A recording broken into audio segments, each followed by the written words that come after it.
ఈ ఉదయకాలంలో ఆలోచన చేయండి.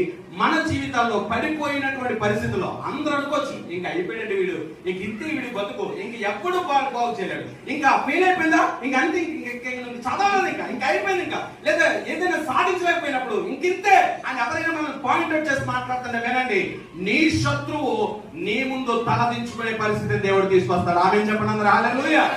యేసుక్రీస్తు ప్రభువారు మాట్లాడుతున్నాడు, ఓ శత్రువా, నా మీద నువ్వు అతిశయించకలా, నేను క్రింద పడిపోయిన మరలా నన్ను తిరిగి లేపేటటువంటి దేవుడు నాకున్నాడు. దేవుడు స్తోత్రం కలుగునుగాక.